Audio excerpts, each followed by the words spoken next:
For 8 long months, a man in Cresford, Ohio, tried to warn everyone around him that something was deeply wrong inside his home. He said someone was living there with him, not as a visitor, not as a burglar, not even as a stalker, but as a hidden resident, someone he never saw, someone who never spoke, someone who moved through the walls, the vents, the crawl spaces like a shadow with lungs.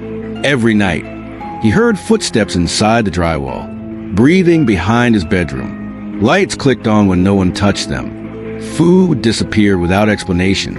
Objects shifted from one room to another, as if someone was rearranging his life while he slept. The police called it paranoia. His friends called it stress. His landlord said he was imagining things.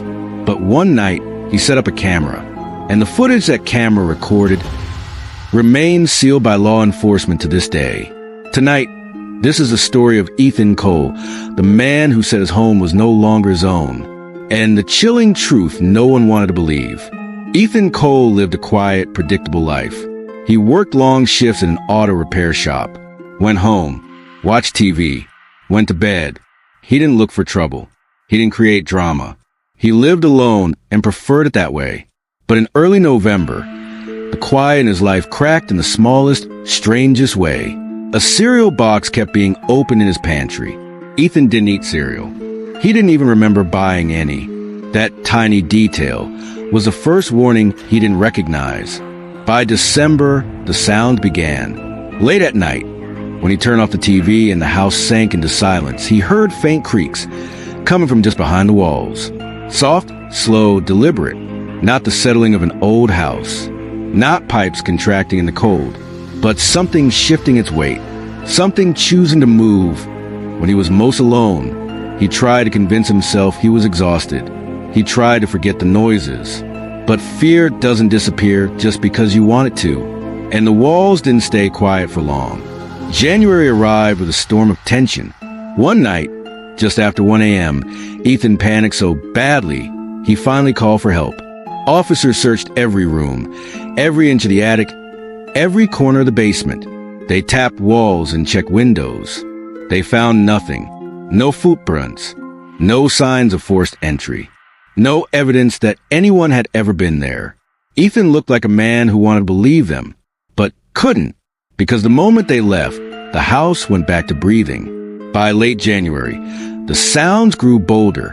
Strange scratching came from behind his bedroom wall. Slow, steady, almost rhythmic.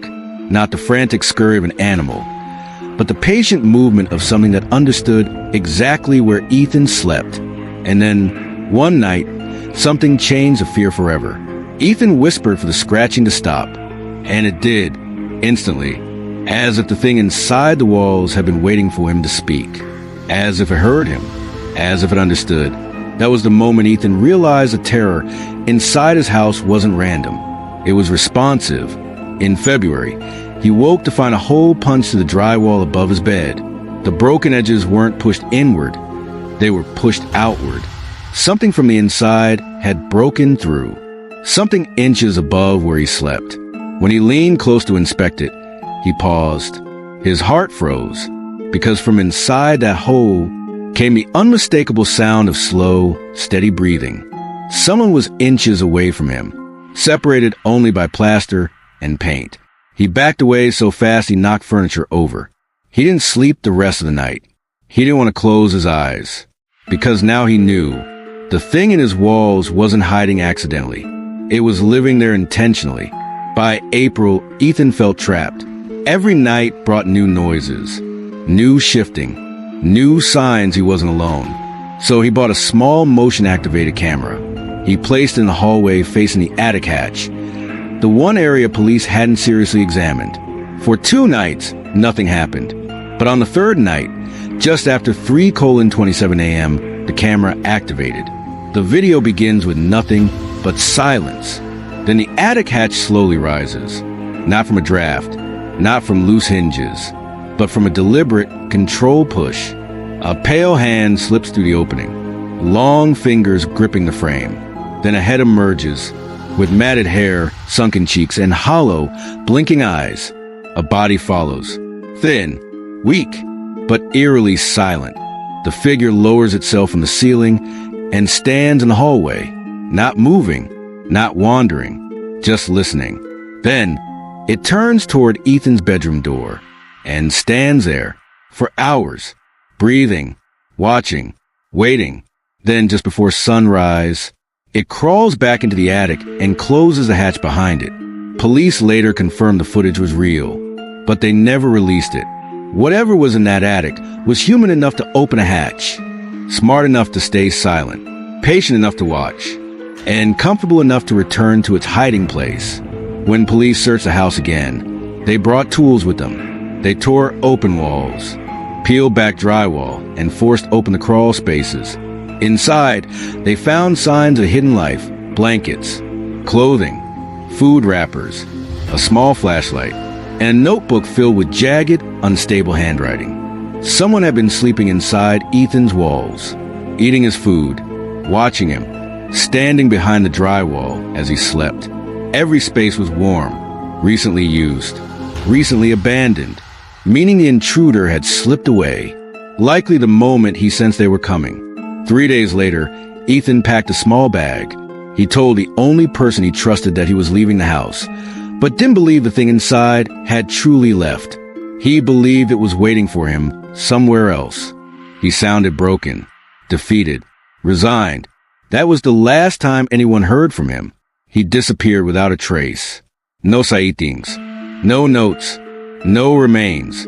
Nothing left behind except an empty house and a chilling unanswered question. Did Ethan run away from something? Or was something waiting for him the moment he stepped outside? 6 months passed before a new couple moved into Ethan's old home. Within weeks, the same disturbing patterns returned. Food vanished. Lights unscrewed themselves. Soft scratching in the walls late at night. Then one evening, the new tenant opened the pantry door and found a note taped inside, written in the same jagged handwriting discovered in the crawl space months earlier. It read, "The other one left, but I'm still hungry." The couple moved out within 2 days. To this day, the intruder has never been found. His DNA matches no one in any database. No fingerprints, no confirmed sightings, no leads. But neighbors claim that late at night, the house still makes noises. Soft scratching, gentle shifting, a slow drag of skin across drywall. Maybe it's the wind. Maybe it's the house settling. Or maybe the man who lived in Ethan's walls never left at all.